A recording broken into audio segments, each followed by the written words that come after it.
Mr. Chairman, as a lifelong educator and administrator in higher education, I hold strongly to the belief that many of our nation's problems can be solved through strong educational pathways for our children. While I remain committed to strengthening our educational systems, this bill is a one-sided approach. And if we really want to see change, we need to work together.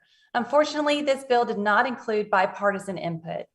Since the Higher Education Act was enacted in 1965, the federal government has played an important role in improving post-secondary access and affordability for low-income and disadvantaged populations. In many ways, Congress has been successful in achieving that goal. Over the last 4 decades, the difference in enrollment between low-income and high-income students has halved. Over 2/3 of low-income high school graduates enrolled in a college in 2016. Yet, unfortunately, my colleagues overlooked these facts to push through this takeover of American higher education under the guise of free college. In light of this, it's important to identify who exactly this proposal will be free for. Is it low-income students? Given that the Pell Grant already more than covers the average cost of tuition and fees at public two-year institutions, even before the increase in Pell included in this bill, this can hardly be the case. Is it the American taxpayer? If you ignore the $100 billion price tag or believe that Washington can freely print money with zero consequences, then the answer is yes. While some may claim this proposal provides a hand up to those for whom higher education is financially unattainable, in reality, it's a hand out to millionaire families and non-citizens at the expense of hardworking Americans. Under this proposal, student eligibility is not means tested, and non-citizens are eligible to receive free tuition. These proposals are sending out new funds without any targeted plans or ways to drive better outcomes. Funding should be tied to student success, degree completions, and employment and income of graduates. I do not believe this proposal sets the necessary standards to ensure accountability and a return on investment. My colleagues also argue that free college and the other proposals included in this $3.5 trillion package are necessary to achieve a more equitable society. Again, I ask for whom? Among states? Once again, the answer is no, as the vast differences in state higher education funding and the complexity of the federal-state partnership will ultimately exacerbate disparities in affordability between students in wealthy and poor states. Among institutions, no. It now makes the choice for students. So once again, the rhetoric is inconsistent with reality. The proposal is a taxpayer subsidy to specific institutions in particular states. It's time to look beyond buzzwords and be honest about this proposal. It's an unfair and unworkable program. It is not free for state or federal taxpayers, and it is not equitable for the students we claim to serve. I firmly support community colleges and helping students attain a degree that leads to employment. However, the enormous amounts of funds proposed today goes about it in a typical government fashion. Spend a lot of money and hope it works. Instead, we must look at the numerous problems plaguing America's higher education system and work together to come up with a thoughtful, reasoned approach to reform the law. Perhaps instead we could work in a bipartisan effort to expand financial assistance for students who are interested in completing short-term, high-quality workforce programs at community colleges that will in turn allow for students to attain good-paying, high-demand jobs. For example, an electrical lineman education program is not eligible for federal financial aid. We have all again painfully seen the need for these jobs in the aftermath of Hurricane Ida. These are skilled, high-wage jobs, but the Democrats' free college proposal doesn't even provide aid to these type of education programs.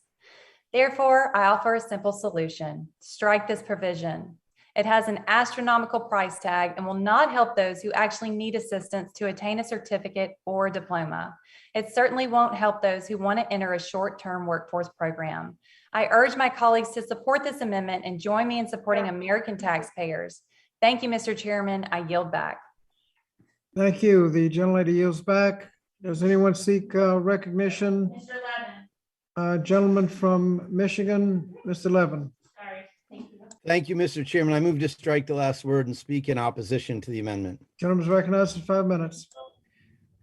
Thanks so much, Mr. Chairman. I'm not sure where to begin. First of all, we specifically do include significant funding to help programs just like the gentlelady talked about. Apprenticeships, in my state, there are apprenticeships for linemen. Also in my state, there are collaborations between community colleges and IBW and the utility workers and the electrical companies to help train and educate the next generation of line people who are probably Louisiana and Michigan the same, average age quite up there, and we really need a whole new generation. We are funding those proposals both through the community college provision and in several other ways through our funding of the public workforce system and through funding apprenticeships. But let's talk about community colleges, the gateway to opportunity in this country.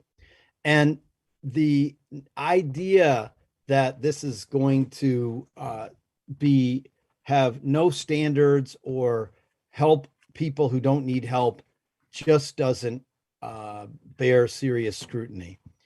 This program will work with states to make community college tuition and fee free, those investments, and people can use their Pell Grants to cover books and other supplies, lab supplies, which in and of themselves are costly enough to knock a lot of poor and working class people out of the chance to get a college education.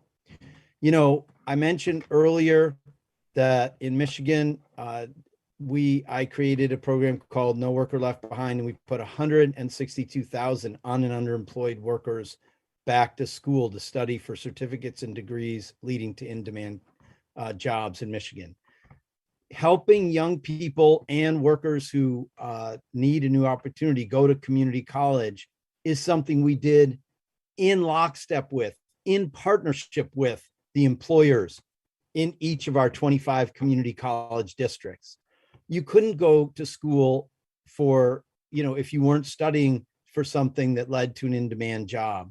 And we have an opportunity right here to blow open the doors of opportunity for America's young people and our workers to be able to study and have a great education or go get a certificate and go straight to a job. And people who go to community colleges and transfer are more successful at our public universities in terms of graduating than people who go 4 years there. So there's a ton of evidence that community colleges are a great way to invest in our young people and our workers. This will do a lot to reduce student debt. It'll do a lot to help our employers get the trained workforce they need.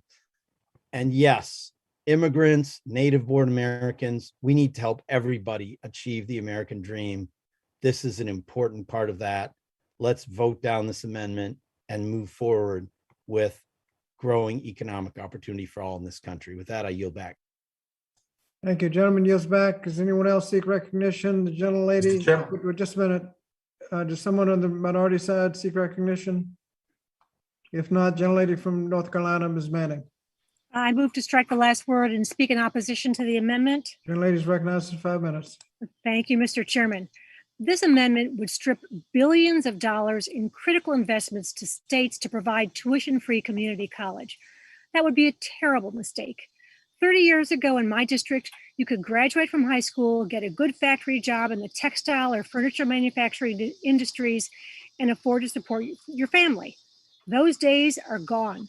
To get a good job today, more and more people need post-secondary education, whether a community college, career and technical training, or a 4-year degree. But far too many families are unable to afford community college, even with Pell Grants. This act will provide the critical opportunity to get that additional education so that everyone will have the chance to pursue a post-secondary education and have the opportunity to gain the skills necessary for a good paying job. These upfront investments will go a long way in reducing the cost of pursuing a degree or a credential.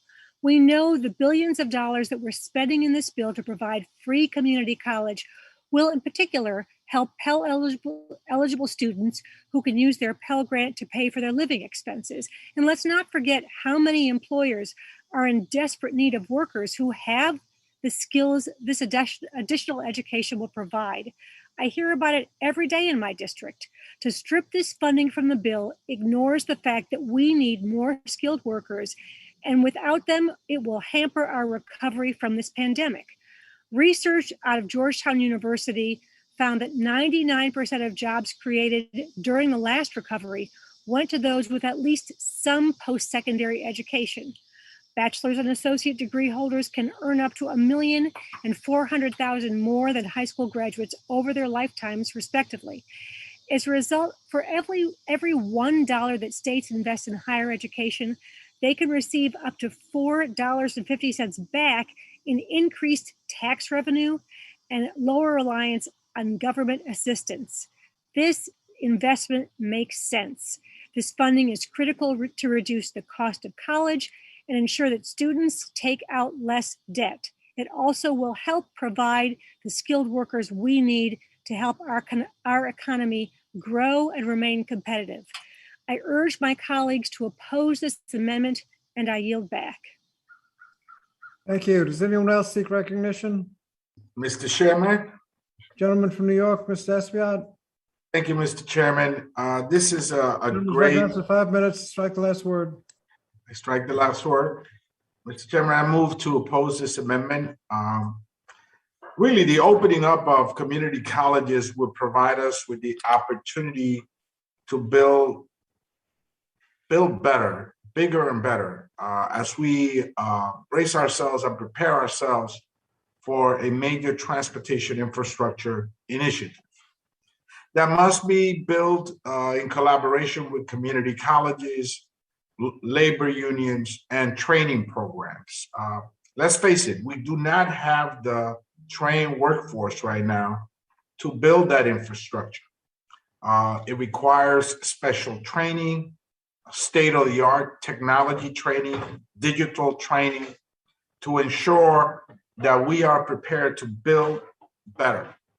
This would only happen with access to community colleges by those folks that are currently unemployed or maybe looking after the pandemic to reboot their lives, to retrain their lives, and be important contributing members of society for our country. So I support the initiative to provide free community colleges, and I oppose this amendment. Thank you, Mr. Chairman. Thank you. Gentleman yields back. Does anyone else seek recognition? If not, I withdraw my reservation. the gentleman from California withdraws his reservation. The question now is on the amendment offered by the gentlelady from Louisiana. It sure looked like the executive The question is on the amendment offered by the gentlelady from Louisiana. All that favor the amendment will vote aye. Aye. All opposed will vote no. No. No. The noes appear to have it. Mr. Chairman, I request a recorded vote on my amendment. The request for recorded vote is noted and we'll consider it when we consider the other amendments. What's the next? Say again? The next amendment I have is from the gentlelady from Illinois, Ms. Miller. Do you have an amendment at the desk? Yes, I do. Miller, consent. The clerk will report the